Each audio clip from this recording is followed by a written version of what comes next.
Bienvenidas y bienvenidos a su programa Léemelo, ya en su cuarta temporada. Yo soy Víctor Hugo Martín, seré su anfitrión esta noche y tenemos como invitada a una poeta y promotora de la lectura, Julia Santibáñez. Bienvenida. Gracias, Víctor. Estoy feliz de estar aquí. Sí, en la UNAM, tu casa. Mi casa. Tu alma mater. Pero además este programa que se trata de lo que más amo en el mundo, que es la literatura. Entonces, bueno, no puedo estar más contenta. Vamos a conocer los libros que nos escogiste, pero antes me gustaría conocer un poco. ¿Cuál fue tu recuerdo más remoto con la literatura, con los libros? Fíjate que fue literatura oral. Yo todavía no sabía leer. Yo debo haber tenido unos 6 años más o menos. Y mi padre, que era un buen lector, no extraordinario, pero bastante buen lector, lo recuerdo con muchos libros, conservo libros firmados por él con su nombre, como de este es mío, en fin. Y él me contaba muchos cuentos, era como un gran fantasioso. Claro, llevaba agua a su molino, entonces siempre era el héroe de todas las historias que me contaba, pero por ejemplo, no se me olvidará jamás un día que se hizo una pequeña cortadita, como les pasa a muchos hombres cuando se rasuran. Y entonces, pues yo a mis probables 6 años dije, ¿qué te pasó ahí, papá? Y me dice, fíjate que anoche, mientras tú estabas dormida, yo fui a la galaxia y entonces me peleé con unos dinosaurios del tamaño de 2 edificios. Y entonces luché con ellos porque querían destruir la galaxia y entonces los vencí.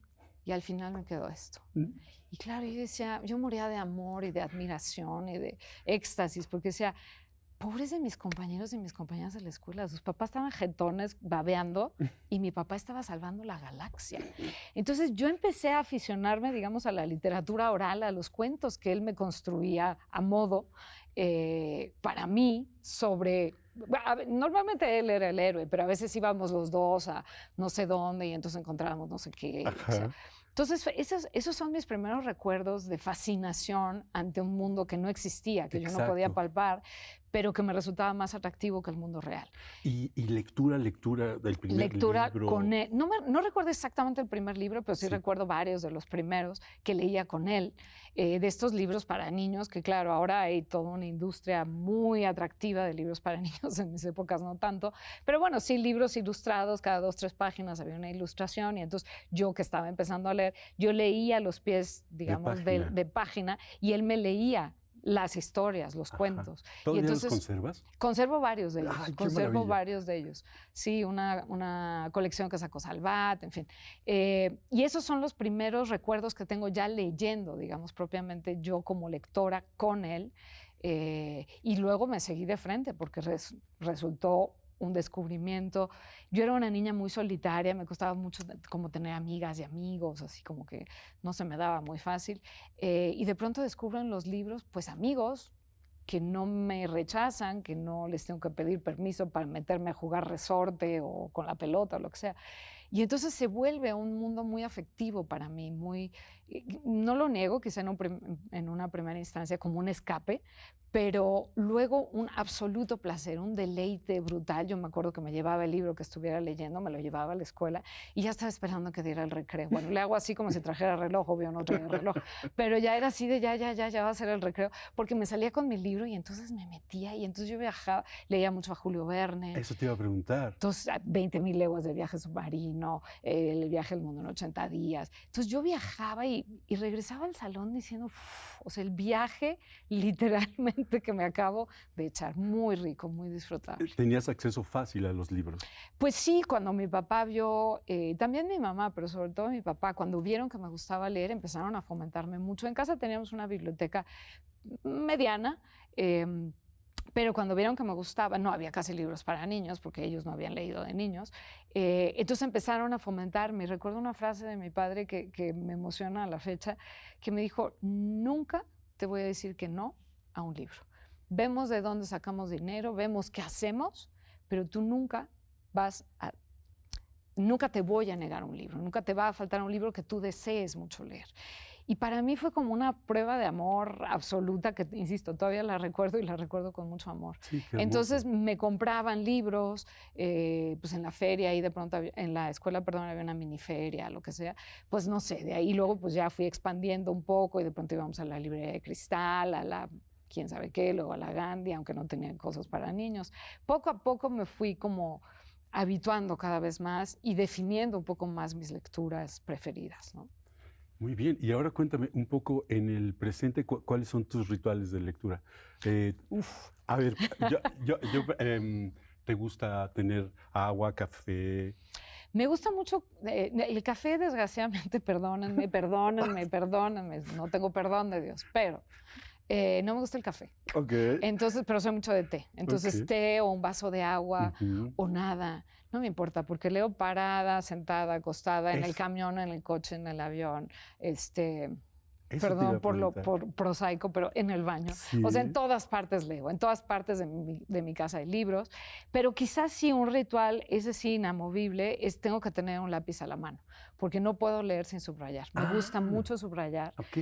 como, siento que es como una suerte de apropiarte del libro, decir, este libro es mío, esto me está tocando hoy. Y luego regresar a libros que subrayé en su momento, hace 10, 15, 20, 30 Ah, años, de pronto es decir, ¿por qué habré subrayado eso? Qué raro.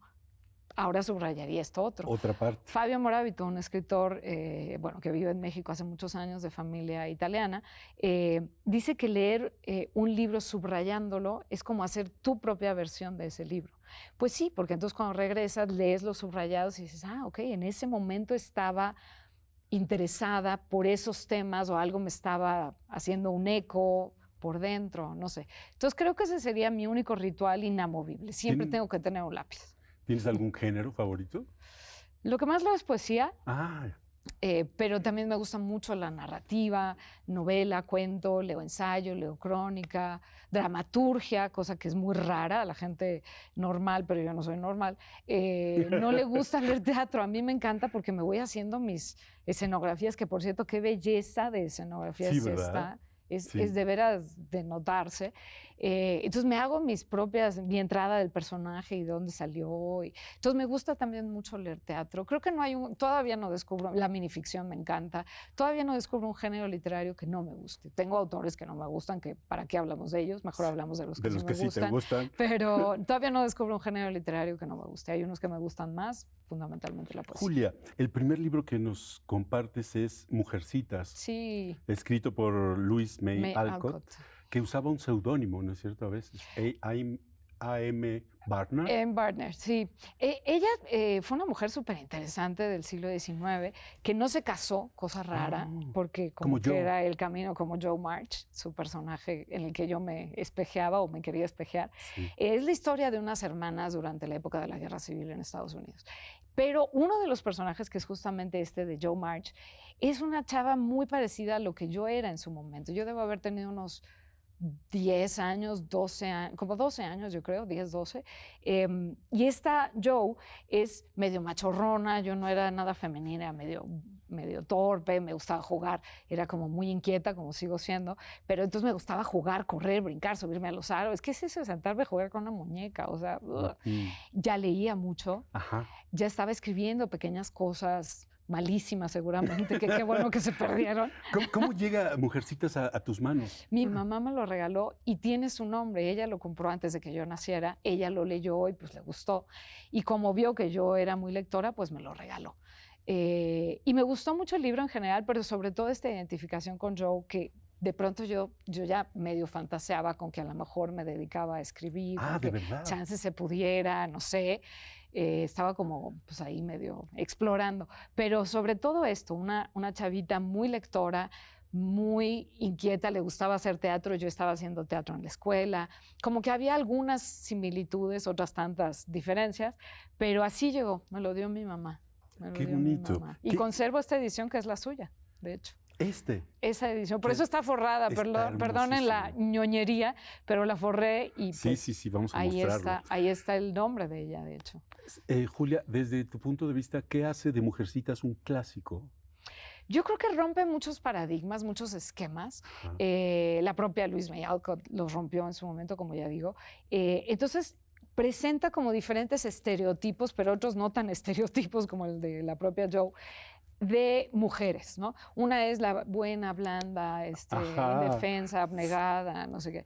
Otra es como más pues como de hacer cosas, Sí, como en contacto con la realidad. Exacto, en contacto con la realidad, con la naturaleza. Joe, que es esta pues medio cabra salvaje, que le gusta escribir y que Sí. sueña con ser escritora. Sí. Entonces como que cada uno de los personajes va trazando una suerte de estereotipo e, insisto, otras que no eran estereotipos. Entonces creo que como que cada quien encontraba algo diferente en Mujercitas. Mi mamá no se parecía nada a mí, entonces seguramente ella pues, se identificó con alguien más, sí, con otro personaje que nunca lo platiqué con ella, pero bueno, yo sí me identifiqué con Joe. Y a la fecha me emociona mucho recordar a esa niña Julia leyendo y diciendo, pues a lo mejor yo también puedo. Podría, a lo sí. mejor. Ya, vamos al fragmento. Vamos. Leamos Mujercitas.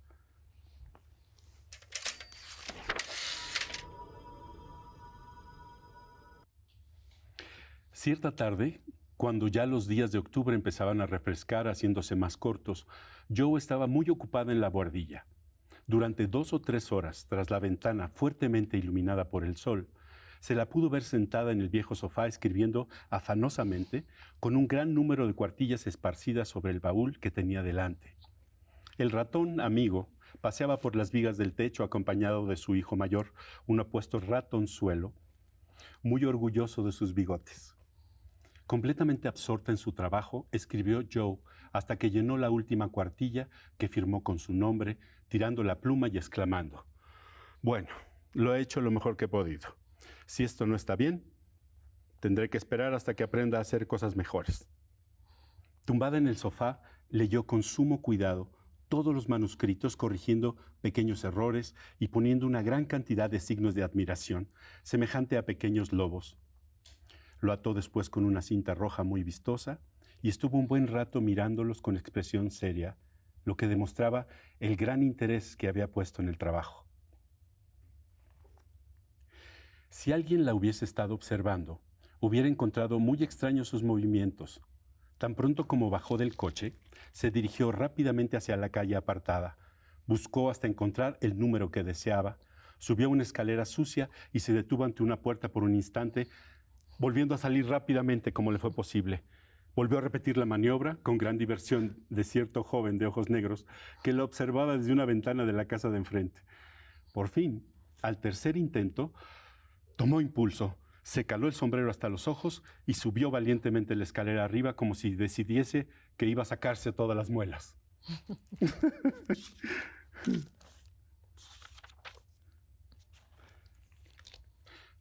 Muchas gracias. Venga el secreto, que estoy ansioso por conocerlo. Está bien. Se trata de que acabo de entregar 2 cuentos al director de un periódico y en la próxima semana me va a contestar si los puede publicar, susurró apenas Joe. ¡Viva Joe, la célebre autora americana!, gritó Laurie, echando su sombrero a lo alto y volviendo a cogerlo con gran diversión de 2 patos, 4 gatos, 5 gallinas y media docena de niños irlandeses que jugaban en la callejuela de los arrabales de la ciudad por la que paseaban. ¡Cállate! A lo mejor no se puede publicar, no he podido dejar de intentarlo.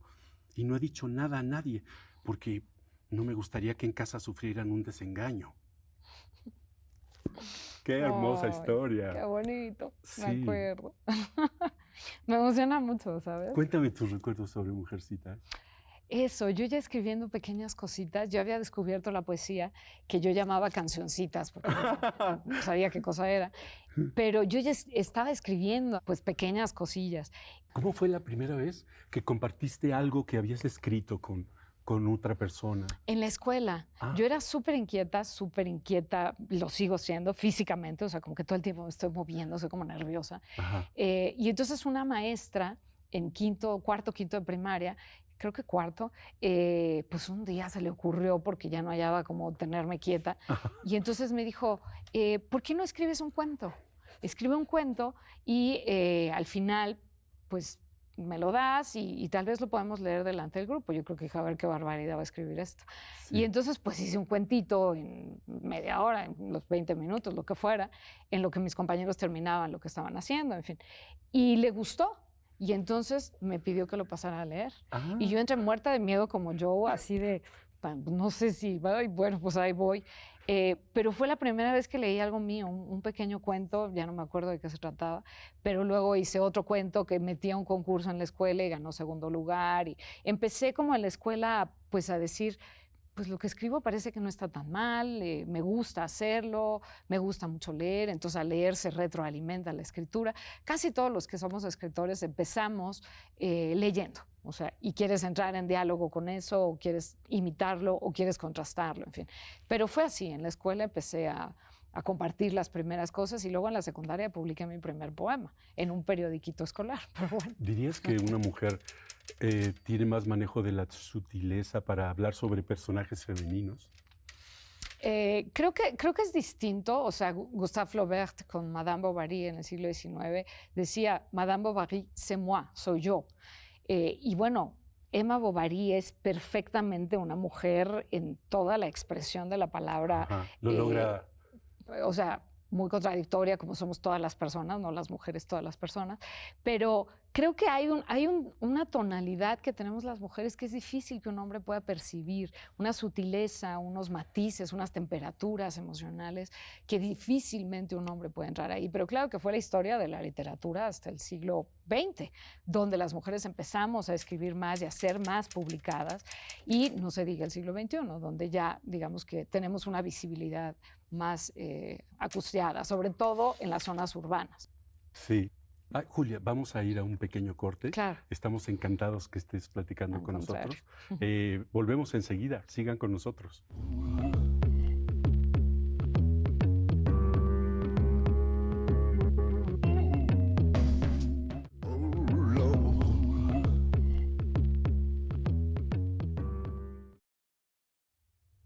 Bienvenidos de regreso a Léemelo. Gracias por continuar con nosotros en esta sabrosa conversación con Julia Santibáñez. Julia, estudiaste letras hispánicas. Así es. Y luego una maestría en literatura comparada. Y luego una especialidad en edición. En Stanford, en Estados Unidos, en la Universidad de O California. sea, los libros te han llevado el camino de tu vida. Los libros son mi sentido de vida. Lo digo sin ninguna exageración. Tanto la lectura como la escritura son realmente lo que me constituye. O sea, no me puedo imaginar otra cosa, haciendo otra cosa, que he hecho otras cosas, pero realmente lo que me hace sentir que tiene un motivo pararme y estar aquí, y lo que más amo hacer, siempre tiene una vinculación con la palabra escrita, los libros o la escritura, los libros leídos, pues, o escritos. ¿Y hubo un autor o un libro que haya guiado este camino hacia ese lugar? Ha habido muchos. Los de la infancia, pues luego los dejé, no es que sean malos, pero pues ya no retomé después. Pero cuando entro ya a letras hispánicas, pues empieza a expandirse, ¿no? Se abren las puertas y las ventanas de una manera porque había inconmensurable. Una ¿no? serie de libros obligados, había libros que uno tiene y otros que descubriste en el camino. Que fui descubriendo, que fue el Autores. caso de, no sé si ya me voy a adelantar, espero que no, pero que fue el caso de Miguel Hernández. Cuando yo entro a la facultad, yo había leído a Lorca, a Machado, a algunos otros de la generación del 27, de la generación española, pero nunca había oído hablar de Miguel Hernández, que estrictamente no es generación del 27, no importa. El punto es que nunca me había sonado el nombre de Miguel Hernández. Sí. Y dice un compañero, yo debe haber estado como en segundo semestre de la carrera, y uno de mis compañeros dice, oigan, pues me llegó este volantito, me lo dieron ahorita, que va a haber una lectura aquí en arquitectura, cruzando de filosofía y letras, cruzas las islas y estás en arquitectura, con una chava que se llama Karina Gidi, y que van a hablar de un poeta que se llama Miguel Hernández, y alguien de los amigos, amigas, éramos un grupito como de 6. Sí, claro, yo he leído a Miguel Hernández, es buenísimo. Ajá. Pues tenemos hora ahorcada, pues vamos. Y fuimos. Y yo me pasé la hora entera llorando. Era la lectura de Karina Gidi, de poemas de Miguel Hernández, y la proyección de una suerte de fotodocumental, porque no había narración, donde iba apareciendo pues Miguel en su infancia, las pocas fotos que no, infancia no, más bien adolescencia, juventud, e iban contando pedazos, fragmentos de su vida, y luego pues su final tan terrible, ¿no? Él muere después de visitar 12 cárceles, y muere de hambre, de enfermedad, de soledad, también físicamente su cuerpo estaba muy debilitado y todo esto, pero en realidad muere de tristeza.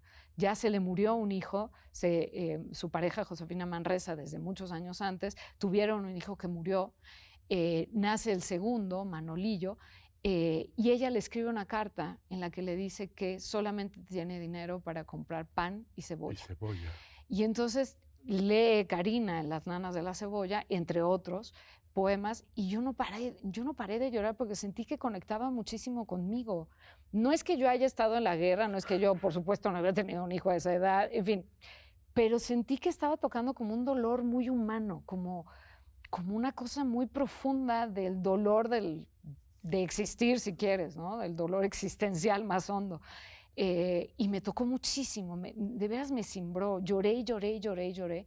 Hacía no muchos años se había muerto mi padre, entonces también la muerte de Miguel, pues me pudo, como si hubiera sido mi familiar, que eso pasa también con los libros, los autores, las autoras, los personajes se vuelven parte de tu entorno muy íntimo, a veces te pueden doler más que tu vecino de junto, lo cual no necesariamente está padre, pero es real, se vuelven más vitales para ti. Entonces lloré muchísimo, pero fue un dolor como muy liberador, como muy sanador de alguna manera. Y salí de ahí diciendo, tengo que ir a la Biblioteca Samuel Ramos de Filosofía y Letras a sacar todo lo que exista de Miguel Hernández. Fue quizá la primera vez que dije, este autor, voy a leer todo lo que exista de él, y conforme pude, fui ahorrando para comprarme un libro y luego otro, y luego otro, y luego otro, hasta tener su bibliografía completa, su obra completa, porque sentí que hay algo con lo que yo conectaba, no como individuo, sino, aunque suena un poco cursi, como parte de un conglomerado humano, sí, que se duele, que no entiende pues el dolor, la guerra. Creo que es una de las virtudes incluso de la poesía, ¿no? Que universaliza. Sí. La narración tiende a, si no es un lugar que conoces, si es en Rusia, entonces te vas a ese lugar que no conoces en medio de la nieve y descubres. Pero la poesía siento que tiene una universalidad, que quien la escucha le habla personalmente, ¿no es cierto? Totalmente, totalmente. ¿Cómo acercamos? Porque hay un cierto prejuicio hacia la poesía. La gente prefiere la narrativa, la ficción. ¿Qué le dirías a una persona para que leyera poesía? Algo que pudiera... Lo primero que le diría es, tú consumes poesía. Por ejemplo, a través de muchas canciones. No quiero decir que todas las canciones tienen poesía o que toda la poesía sea música, o sea, no. Pero sí hay muchas canciones que tienen una fuerte dosis de poesía. Y fuera del aire hablábamos de Joan Manuel Serrat, que grabó el disco de Miguel Hernández, sí, donde está el poema de Las nanas de la cebolla, por ejemplo. Entonces, la gente común y corriente, sin saberlo, está consumiendo poesía de diferentes maneras. Mucha narrativa tiene poesía, tiene profundas raíces poéticas. Entonces, como dejemos de tenerle miedo a la poesía es algo con lo que todos convivimos, todas convivimos a diario. Es el asombro, es la emoción más fuerte cuando de pronto te enamoras, no importa los años que tengas. Normalmente los jóvenes, los adolescentes y jóvenes no tienen tantos prejuicios porque están descubriendo el mundo, y la poesía es descubrir o redescubrir o resignificar el mundo. Entonces yo diría, quitémonos esos prejuicios, porque vas a ver que la poesía te va a acompañar como no te acompaña ninguna otra cosa cuando tengas un dolor muy fuerte. Tiene Miguel Hernández un poema, unos versos, hablando de la muerte, y siempre que alguien cercano se muere lo recuerdo. Un manotazo duro, un golpe helado, un hachazo invisible y homicida, un empujón brutal te ha derribado. Y los muertos míos, que ya son muchos, cada vez que se ha muerto alguien, digo, claro, repito esos versos, digo, un empujón brutal te ha derribado, un manotazo duro, un golpe helado. Y cualquier persona, cuando se le muere a alguien muy cercano, normalmente acude a la poesía, o alguien le acerca poesía o se acuerda de un verso, porque son experiencias absolutamente que te simbran las meras raíces del alma. Sí, como si entonces, la poesía llegara a lo más puro de exacto, la descripción, ¿no? Exacto, a lo más puro del sentimiento, sí, al corazón de las cosas. De la vivencia humana, sea el amor, sea el asombro de estar vivos, sea la muerte, sea la traición, pero la poesía llega como, yo digo siempre que la poesía es como un zumo, como si exprimes una naranja y le quitas todo lo que sobra y queda nada más el jugo, o como el vino, se quitó todo lo que no era tan importante, digamos, y queda el concentrado. Eso es la poesía. Ya estamos deseosos. ¿Te gustaría leerlo tú? Sí, sí. Venga, Las nanas, de la cebolla. Por Miguel Hernández. Vamos a cambiar la luz para crear la magia. Venga.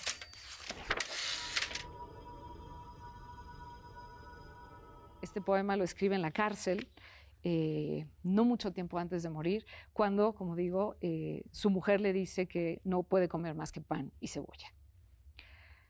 La cebolla es escarcha, cerrada y pobre, escarcha de tus días y de mis noches. Hambre y cebolla hielo negro y escarcha, grande y redonda. En la cuna del hambre mi niño estaba, con sangre de cebolla se amamantaba, pero tu sangre, escarchada de azúcar, cebolla y hambre. Una mujer morena resuelta en luna se derrama hilo a hilo sobre la cuna. Ríete, niño, que te tragas la luna cuando es preciso. Alondra de mi casa, ríete mucho. Es tu risa en los ojos, la luz del mundo. Ríete tanto que en el alma, al oírte, bata el espacio. Esto es bellísimo. Tu risa me hace libre, me pone alas. Soledades me quita, cárcel me arranca. Boca que vuela, corazón que en tus labios relampaguea. Es tu risa la espada más victoriosa, vencedor de las flores y las alondras, rival del sol, porvenir de mis huesos y de mi amor. Voy a cortar algunos versos. Desperté de ser niño, nunca despiertes. Triste llevo la boca, ríete siempre, siempre en la cuna, defendiendo la risa, pluma por pluma. Ser de vuelo tan alto, tan extendido, que tu carne parece cielo cernido. Si yo pudiera remontarme al origen de tu carrera. Al octavo mes ríes con 5 azares, con 5 diminutas ferocidades, con 5 dientes como 5 jazmines adolescentes. Elimino otros versos para no hacerlo tan largo. Termina. Vuela niño en la doble luna del pecho. Él, triste de cebolla, refiriéndose al propio poeta, tu padre, digamos, triste de cebolla, tú satisfecho. No te derrumbes, no sepas lo que pasa ni lo que ocurre. Un padre en prisión, sabiendo que va a morir y que su hijo probablemente va a morir como el primero, y haciéndole la nana son las canciones de Arrullo, yo creo que de las más estrujantes que se pueden haber escrito, al mismo tiempo expresando su esperanza de que sea el vencedor de las flores y las alondras, que viva, y al mismo tiempo en su absoluta soledad, enfermedad, hambre, diciéndole, tu risa me hace libre, me pone alas, soledades me quita, cárcel me arranca. Me parece de una belleza que ya, o sea, no hay más allá cómo explicar el amor de un padre, de una madre por su hijo, me parece. También en el poema podemos escuchar que le dice, estás en buenas manos, ¿no? Sí, claro, porque su madre pues está luchando a muerte por mantenerlo vivo. Josefina Manresa, que además fue quien conservó todos los poemas de Miguel Hernández, sabiendo que tenían un valor, y gracias a ella conocemos hoy la obra de Miguel Hernández. Esto no lo sabía. Había algunas cosas que había publicado, le había dado algunos poemas a algunos amigos, en fin, pero en realidad la obra completa que después editó Carmen Alemany en la Universidad de Alicante, él nace y muere en Alicante, realmente se conserva por Josefina Manresa. Entonces es como muy estrujante todo lo que pasa con Miguel Hernández, y este poema, cuando mi hija nació, en las participaciones, que ahora ya no sé si se hacen, hace mucho que no me toca un bebé cerquita, pero creo que ya no se hacen, pero antes se hacían participaciones de nacimiento del bebé. Sí, sí. Y yo puse, es tu risa en los ojos la luz del mundo. Que dije, claro, o sea, ya estaba yo empapada, embebida de Miguel Hernández. Continuemos con poesía, pero ahora de tu autoría. De mi autoría, venga. Escogiste de tu libro que se llama Pulso ad herido, que lo tenemos con nosotros, un poema que se llama El desayuno. Lo leo yo, ¿te parece? Muy bien, con gusto te escucho. Tengo que dar un poco de contexto para que se entienda. Cuando yo era niña, tenía yo 8 años y sufrí un abuso sexual por parte de mi hermano mayor. Y no me atreví a decirlo, porque él me dijo que nadie me iba a creer. Y yo no lo dije, pero no lo dije por décadas. Cuando tenía 26 años entré a terapia para trabajar este tema que fue brutal en mi vida, fue muy doloroso, fue muy choqueante, fue muy violento. Y entonces, bueno, ya empecé a trabajarlo y poco a poco fui pudiendo hablar de ello, y ahora no tengo ningún problema, literalmente ningún problema de hablar de ello. No que no sea doloroso, pero ya digamos que está bastante acomodado, ya lo integré a mi historia, ni lo hago más grande ni lo hago más chico. Pero bueno, este poema, el abuso está en mi poesía pues en todos mis libros. Este es mi libro número 11.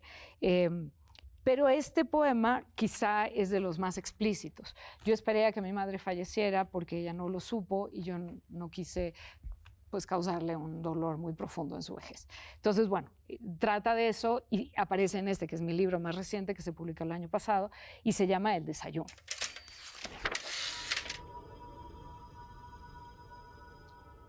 El desayuno. Siempre te dijeron, el que violencia espera en un oscuro callejón, bloquea cada seguro del taxi o es un demente, colecciona armas. Claro, entre ellos también existen. A ti te dijeron que el que violencia es un viejo de nariz retorcida, un enfermo que tortura gatitos o el pordiosero con barba piojosa. Sabrías reconocerlo a la distancia.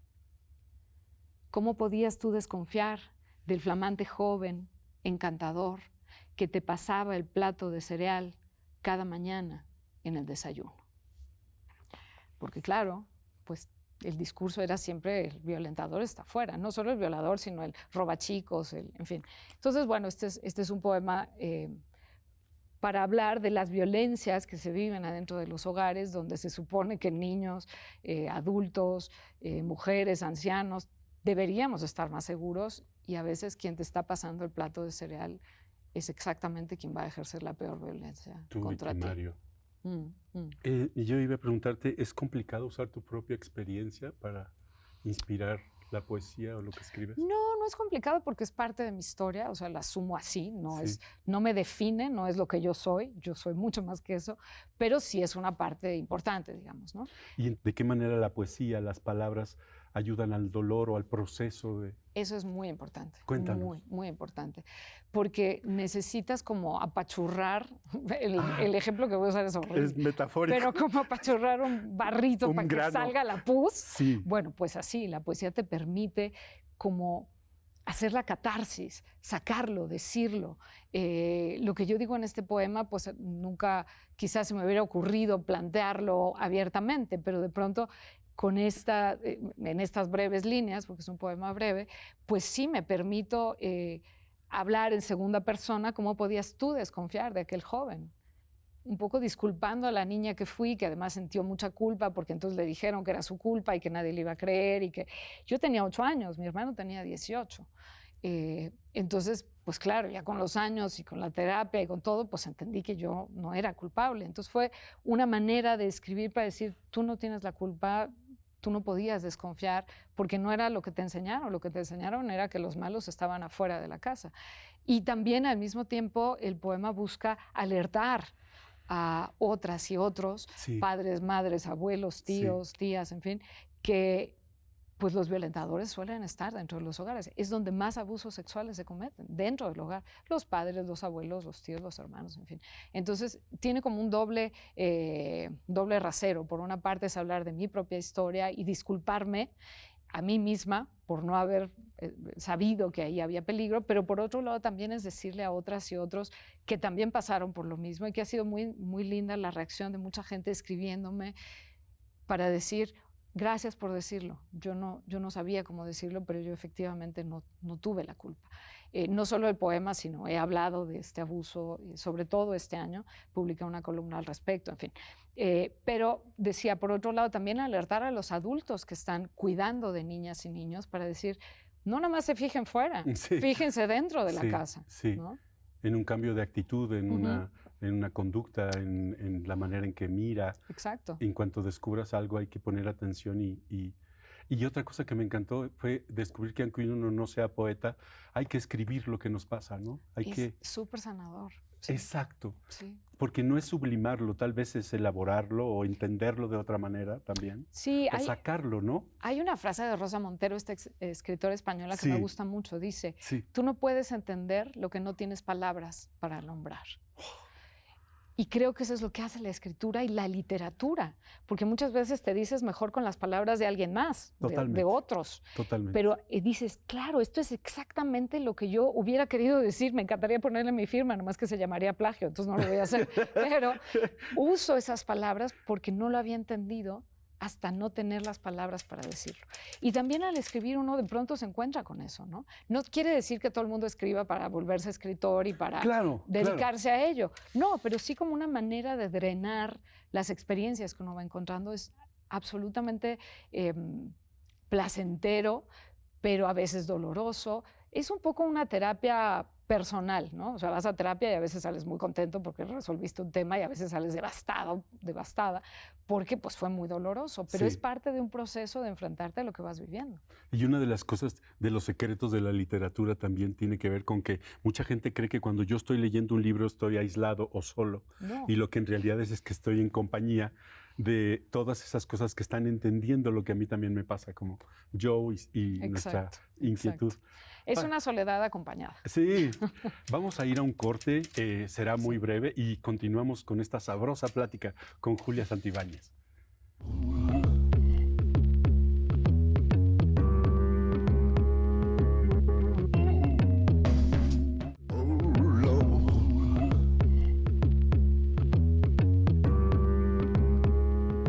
Ya estamos de regreso en Léemelo con esta deliciosa conversación con Julia Santibáñez.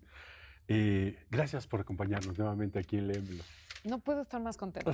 Como te digo, estoy hablando de lo que más me gusta hacer en la vida. En este tercer bloque y último, continuaremos con poesía, que es lo que nos has propuesto para leer.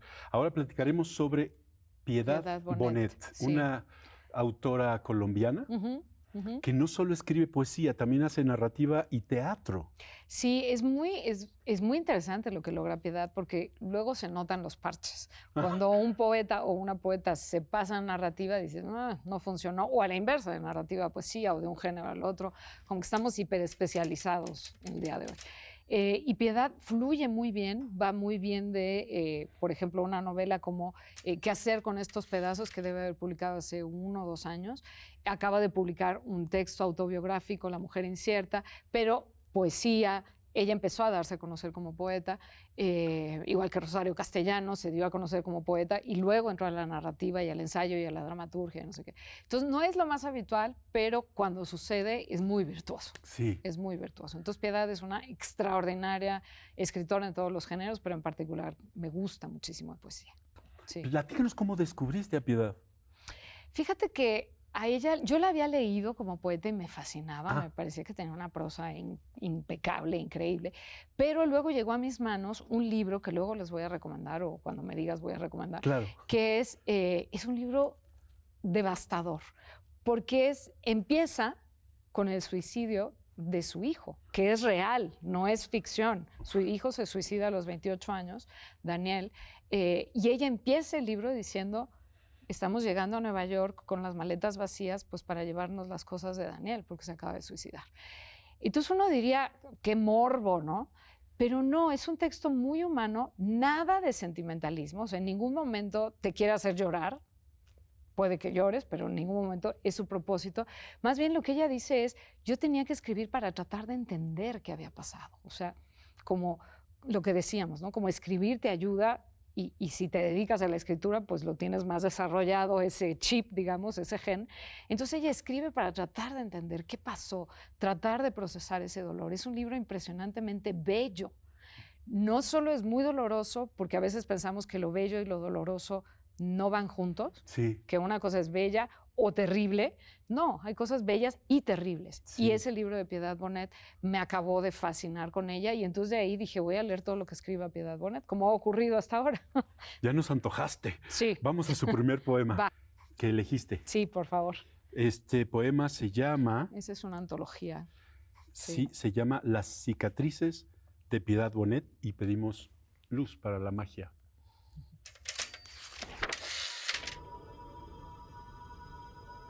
Las cicatrices. No hay cicatriz, por brutal que parezca, que no encierre belleza. Una historia puntual se cuenta en ella, algún dolor, pero también su fin. Las cicatrices, pues, son las costuras de la memoria. Un remate imperfecto que nos sana dañándonos. La forma que el tiempo encuentra de que nunca olvidemos las heridas.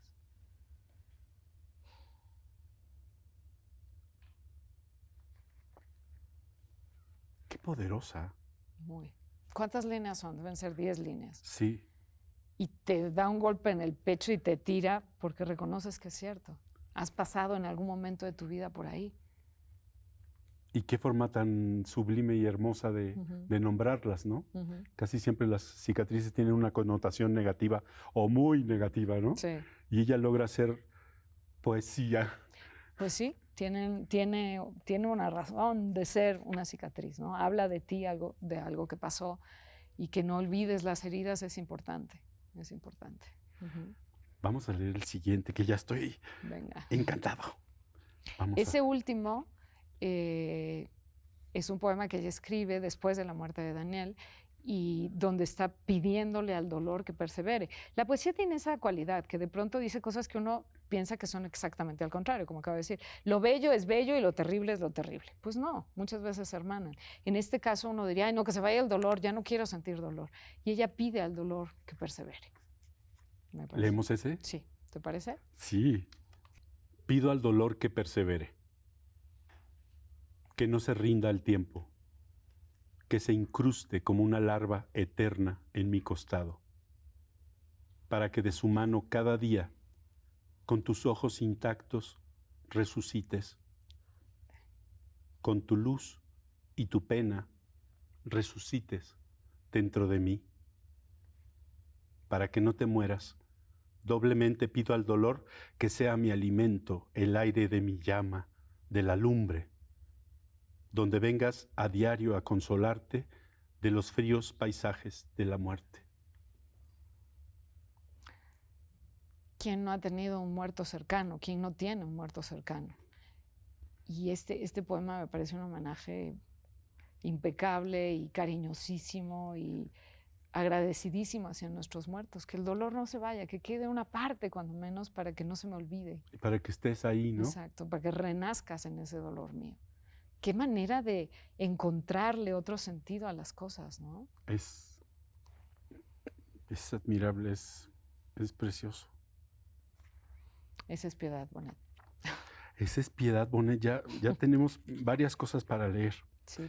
Y el último que has escogido sobre Piedad Bonet se llama Las mujeres de mi sangre. Sí. ¿Te gustaría leerlo? Sí. Que pues aquí las mujeres que estén viendo y oyendo el programa creo que podrán identificarse en alguna u otra medida. Las mujeres de mi sangre. No conocí sus caras. Tan solo esta, la de la abuela paterna, cuyos ojos en la fotografía, tan fijos e impertérritos, poco revelan. Tampoco sé sus nombres. Y sin embargo mi pulso, el pálpito de antiguos despertares, este tejido lleno de nudos mal atados, que es mi pequeña vida, me hacen adivinar en ellas, las mujeres de mi sangre, una larga cadena de temblores. Puedo intuir la náusea, torva mancha en la sábana de sus amaneceres, la insoportable lucidez de sus tardes, su pesadumbre cerrada como un bosque, y la oscura violencia del deber de ir viviendo cada día. Mientras amaso el barro de mis desasosiegos, puedo también palpar su resistencia y escuchar su callada pelea con sus sombras. Mi hija duerme y en sus pestañas todavía hay lágrimas. Esta experiencia de conectar con las mujeres de un linaje, yo la viví muy fuerte cuando nació mi hija, muchísimo. De pronto no era solo yo, vengo de un linaje de mujeres que fueron enfrentándose, pues eso, a la lucidez brutal de una tarde, al dolor, pero también sus desasosiegos. A amasar el desasosiego, pero también a dar vida, a veces deseándolo, a veces no deseándolo, pero pues hay un linaje ahí importante y me parece muy lindo hablar de ello también, como mujeres, o sea, enfrentarnos también a eso, a ese hilo vital, a ese cordón umbilical que sigue y sigue y sigue por generaciones.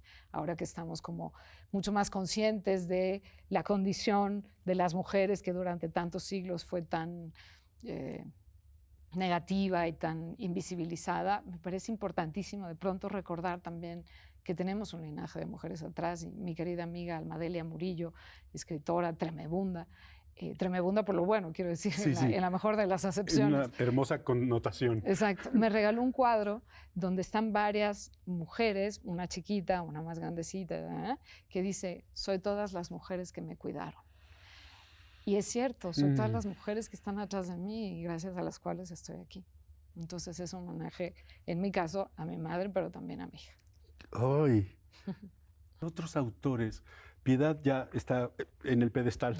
Ya, Piedad Sí, yo Bonet, sí la vamos a ir a tengo. buscar a Piedad Bonet, por supuesto, para la Sí. próxima vez que vayamos a la librería. ¿Qué otros autores vienen a tu cabeza para acercarnos a la poesía? Uy, muchísimos. Una uruguaya del siglo pasado, que nació en 1920, Idea, como qué buena idea, tal cual, así se escribe, sin H, sin nada, Idea Vilariño, es contundente, es muy constreñida. Sus poemas pueden ser de 5 líneas, pero de una transparencia y de una potencia y de una claridad impresionante. Marosa di Giorgio. ¿Marosa? Marosa di Giorgio. Hay muchas autoras uruguayas que hicieron. Marosa es entre poesía narrativa, es una cosa ahí medio extraña, pero luego también hay muchas autoras contemporáneas que me gustaría citar, mexicanas, porque luego me van a decir, ¿por qué no citas a ningún mexicano? Bueno, también para abrirnos otros escenarios, pero leo muchas autoras y muchos autores mexicanos y hay grandes nombres. Está Nadia López García, que es muy joven, debe tener Nadia 30 y algo años, no sé. Una niña. Es una criatura. Que ella es de la zona mixteca de Oaxaca y ella escribe en mixteco y se autotraduce al español y es estupenda, es buenísima. Está también Isabel Zapata, una poeta también muy buena. Podría dar 25 nombres, pero no quiero atosigar, quizá con esos. No, está buenísimo, estamos quizá tomando con esos, nota. Quizá Sí. con esos. Y luego pues, ir buscando recomendaciones, que alguien que lea te diga, oye, ¿qué te gusta? Yo siempre pregunto, cuando me dicen, recomiéndame algo que leer, no, bueno, es como decirme, quiero comer, que recomiéndame un restaurante, bueno, ¿qué te Sí, gusta? claro. Italiana, mexicana, Eso te iba la a preguntar. carne, ¿qué? Tengo esta curiosidad. ¿Tú cuando te acercas a un libro confías en amigos que te recomiendan o te pierdes en una librería y lees las contraportadas y lees unas... ¿Cuál es tu...? Pues un poco de todo. O sea, Pero más. soy muy amiga de escritoras y escritores por mi propio oficio de escritora. Sí. Entonces a veces me regalan sus libros, en fin. Las editoriales me mandan muchos libros de novedad, pues para que los conozca y a lo mejor pues los recomiende por aquí, por allá. Me pierdo mucho en librerías y siempre digo, ya no voy a comprar más libros. Tengo Exacto. como 60 libros por leer, no puedo comprar uno más. ¿Eres Claro, de esas personas claro que que salgo con la compran un bolsa. montón de libros en la librería? Pero me justifico a mí misma con una palabra japonesa que es el tsundoku, T-S, tsundoku, como suena con K, pero con TS, que es como el placer, como la serenidad que te da comprar libros y tenerlos ahí, aunque tal vez no te va a dar la vida para leerlos. Esperándote. Esperándote, son como compañías calladas que están ahí, que si en algún momento tienes ganas, de pronto jalas uno, lees un poema y ya, te quedaste con algo. A lo mejor no vas a leer nada más de ese libro, pero es como, sí, una suerte de compañía cálida que te arropa. ¿Cómo eres con tus libros, Julia? ¿Los atesoras? ¿Los regalas? No, jamás los regalo. No. Nunca mente, eso no se hace. Son míos. Son míos de mí. Porque además, como te digo, que subrayo y pongo anotaciones y esto me recuerda a tal cosa y esto se parece al poema de no sé qué o esto, o algo que me está pasando. O muchas veces en muchos de mis libros, por eso no los puedo prestar impunemente, tengo que ver a quién le presto un libro, pongo exactamente es lo que me está pasando hoy. 20 y tantos de enero de 2020. ¿En serio? Porque eso me está pasando. Entonces regresar es como un poco balconearme. Entonces de pronto no los puedo prestar tan fácilmente. O me peleo con alguien. Claro, porque esto es como lo que me hicieron. En fin. ¿Y cómo te relacionas con la tecnología? ¿Con los libros digitales? ¿Puedo leer en digital? Puedes. Puedo, no me fascina, prefiero la experiencia táctil. Sí. José Watanabe tiene en un poema, la vida es física. Y sí, la vida es física. Entonces me gusta lo físico, me gusta la corporeidad de un libro, poder meter una carta, un ticket, O leerlo. una postal, o leerlo, Sí. leer mis subrayados, que El no es lo peso. mismo que subrayar en una tableta. No. Totalmente. Yo soy de libros físicos totalmente. No estoy nada peleada, no me disgustan, no los satanizo en absoluto. Solo que a mí me gusta más el libro físico. Por eso todos los libros que tengo, la mayor parte de los libros que tengo son físicos. Alguno de pronto en la tablet, porque pues no tenía nada que hacer en el doctor y bueno, pues ahora no traje ningún libro. A ver, vamos a ver. Julia, qué placer platicar contigo. No. Se nos fue Se como nos fue muy agua el rápido, programa. Se nos fue muy rápido, pero qué placer. rico encontrar esta resonancia de gente que ama los libros y que además, me lo dijiste fuera del aire, pero lo quiero decir, pues que también te dieron una compañía en la infancia cuando no necesariamente las cosas son tan felices como en los cuentos, ¿no? En los cuentos de hadas, quiero Y nos decir. dejaste antojados ya con todas tus recomendaciones. Pues es lo más lindo que puede pasarnos leer. Muchas gracias por acompañarnos hoy. ¿Puedo cerrar con una cita? Por supuesto. José Emilio Pacheco dice, no leemos a otros, nos leemos en ellos. Ese es el chiste de leer, que nos vamos a encontrar en otros. Y eso es de lo más lindo que nos puede pasar, creo. Gracias, Julia. Gracias a ti, Víctor Hugo. Muchas gracias. Y muchas gracias a ustedes que nos acompañaron hoy y por hacer posible este programa. Gracias a TV UNAM y a Canal 22. Nos vemos muy pronto en otro Léemelo.